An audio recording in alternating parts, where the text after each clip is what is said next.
Channel 26 নিউজে স্বাগতম। আমি ফারজানা আক্তার। এই হলো আজকের প্রধান শিরোনাম, বিস্তারিত দেখুন।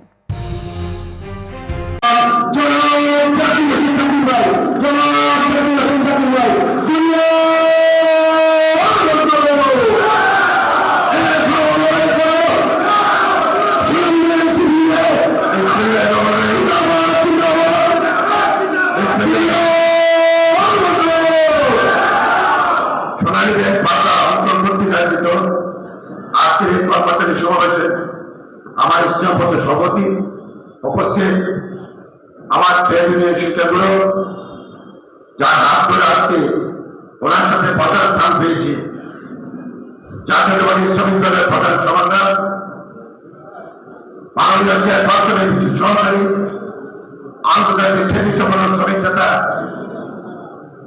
যেই সংগঠনের নাম ধরে আসতে আমরা এখানে অবস্থান করছি, যেই সংগঠনটি প্রায় আমার একটা দোষ আমি সবসময় সত্য কথা বলি, যেই সংগঠনটি প্রায় দ্বিতীয় অবস্থা ছিল তাকে টেনে তুলে আজকে সচল করে আজকে জনগণের মাঝে এই ধরনের সভা করতে সক্ষম হয়েছে।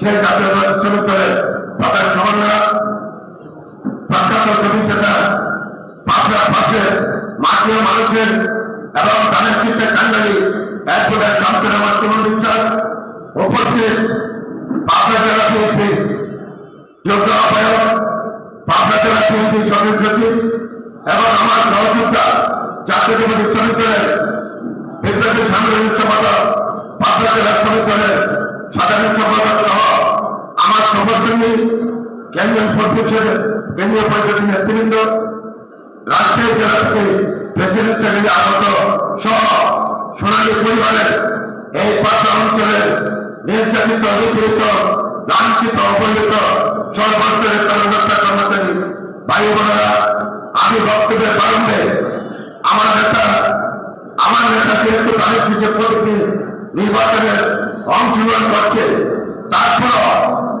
আমরা প্রায় নেতার সাথে কথা বলি। আগামী শনিবার আমাদের কেন্দ্রীয় কমিটির মিটিং আছে, তারপরও আজকে ওনারা নেতা এসেছি। আমি ওনারা করতেছে সোনালী ব্যাংকে কি হচ্ছে, কি করতে পেরেছি, কি করতে পারি নাই, আমি সংক্ষেপে যে একটি কথা বলে আমি আমার বক্তব্য শেষ করব।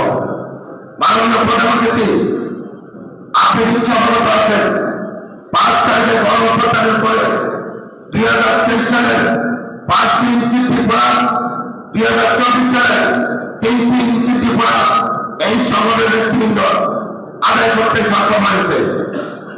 মাননীয় নেতৃবৃন্দ, সরকার অস্থায়ী কর্মচারী যারা এই ম্যাথের মধ্যে পেনশনের মধ্যে যে লেখা পিটিসি খণ্ডকালীন ব্যয়বচ্চ সরকার অস্থায়ী কর্মচারীদের স্থায়ীকরণের ব্যাপারে প্রক্রিয়াধীন আছে, তথাপিও তাদেরকে 200 টাকা লাভ সার্টিফিকেট দিতে সক্ষম হয়েছে।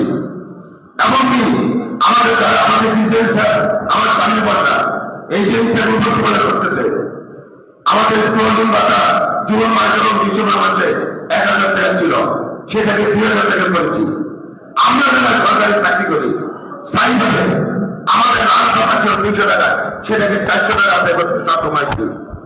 আর যারা চতুর্থ শ্রেণী কর্মচারী আছেন আমার ডিজেল ইঞ্জিন এখানে বাসা, তারা পাইতো 1200 টাকা। তাদের 4 গুণ হয় সাথী জুতা কাপড়ে 4 গুণ কাপড় বৃদ্ধি করতে সক্ষম হয়েছি। আরো অনেক কিছু দাবি চলমান, যেগুলো আদায় করছি সেগুলো শুধু বললাম।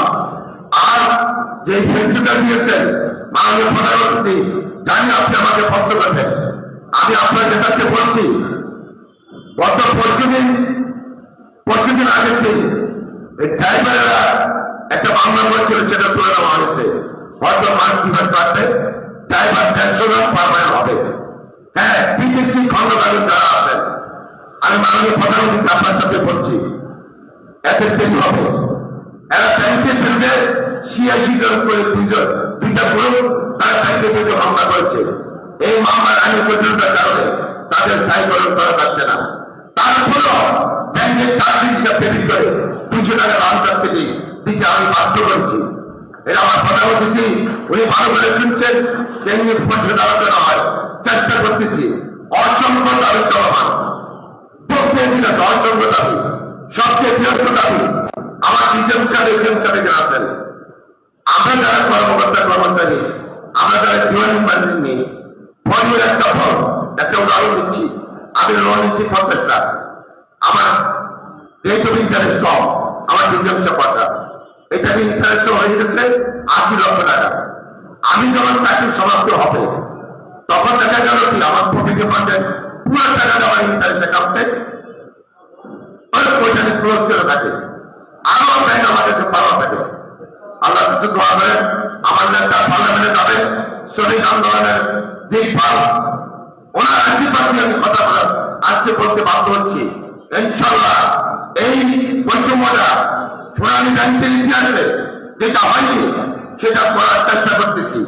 সমস্ত ইন্টারেস্ট মৌকুব করে নন ইন্টারেস্ট এক জায়গায় রাখবো এবং পেনশন থেকে 3-4 মাস পরে 3 মাস কাটার পরে আমি ডায়মন্ড থেকে সনদ যাবো। মাননীয় নেতৃবৃন্দ আপনি জানেন আমিও জাপান গেছিলাম, বহু পেয়ে গেছিল। আমি সিএসআর এর উপরে 8-10টা প্রজেক্টের প্রাপ্ত আছি। আমার নিজের মনে জানে এই সিএসআর টাকা হয় কমি ভাড়া আর না হলে প্রত্যেক সময় দিয়েছে।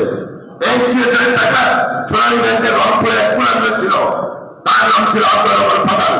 সেই রিক্সা দিত এমপি নমিনেশন নিতে চেষ্টা করছিল, ওই টাকা সব সে রংপুরে লালমনি রাখতে খরচ করেছে। এই সিএসআর এর টাকা থেকে আমি বর্তমান চেয়ারম্যান এবং এমডি মহোদয়কে বাধ্য করেছি, গতকাল মন্ত্রীকে সেটা গেছে আমার অধিক পর্যালোচনার জন্য ব্যাক করানো হয়েছে। ওই সিএসআর এর টাকা থেকে ওই ইন্টারেস্ট মৌকুব করে আপনাকে দায় মুক্তি সনদ দিবে। ইনশাআল্লাহ দোয়া করেন, দাবির জন্য বলতে হবে না, দাবি অন্তত আমি থাকি দাবির জন্য বলতে হবে না।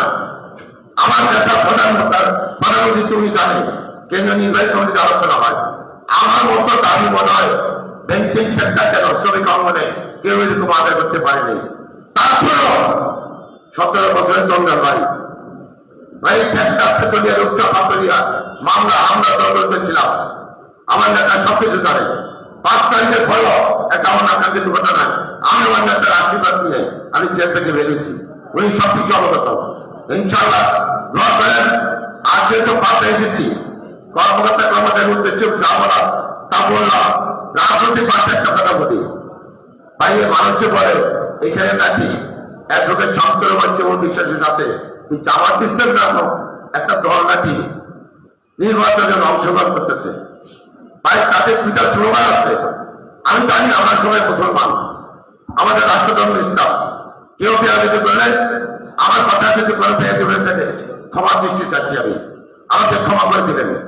তাদের প্রতি স্লোগান আল্লাহর আইন চাই, সব লোকের শাসন চাই, আল কোরআনে আলো, ঘরে ঘরে জানো। কোরআনের সাথে শ্রদ্ধা কোথায়? আল্লাহর আইনের সাথে আল্লাহর সাথে রসুল কোথায়? তারা কেন ওই আমি তো বলবো আমরা আল্লাহর আইন নিয়ে আমরা ইসলাম পালন করেছি, ইসলাম পালন করি, আর সরকারের আইনে জামাত ইসলাম গ্রহণ করেছে। সেই কারণে জামাত ইসলাম সরকারের করে যায়। সেই কারণে বলছি বাংলাদেশের এই বাচ্চা যারা, আমি গতকাল বগুড়াতে ছিলাম, বগুড়া মিটিং করেছি।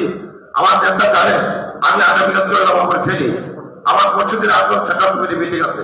তো সরকারের দলকে চিনে রাখুন, 17 বছর ছিল তিতুরের পথে, এখন বেড়ে যা ওই শামসুর রহমান জীবন বিষয়ের সাথে তোমরা কন্টেস্ট করতে আসো। বাংলা একটা কথা আছে ভাই, কোথায় ওই আগরতলা কোথায় উত্তর হয়, কোথায় শামসুর রহমান জীবন বিচার আর কোথায় জামাত ইসলামের ওই ইঁদুরের পথে লোক। তাই কথাবার্তা বড় করে না বলে ঘরে ঘরে দিয়ে কিভাবে নেতাকে জিতাবে, কিভাবে নেতাকে ফুলের মালা দিয়ে পার্লামেন্টে পাঠিয়ে আমরা আমাদের শ্রমিকরা অধিকার আদায় করার জন্য কিভাবে আমরা তাড়াতাড়ি তাকে নির্বাচিত করে নিয়ে আসতে পারি, সে আশীর্বাদ রাখতে পারে। সবাইকে ধন্যবাদ জানিয়ে আমি আমার বক্তব্য শেষ করছি। খোদা হাফেজ। বাংলাদেশ জিন্দাবাদ, সোনালী ব্যাংক জিন্দাবাদ। ধন্যবাদ।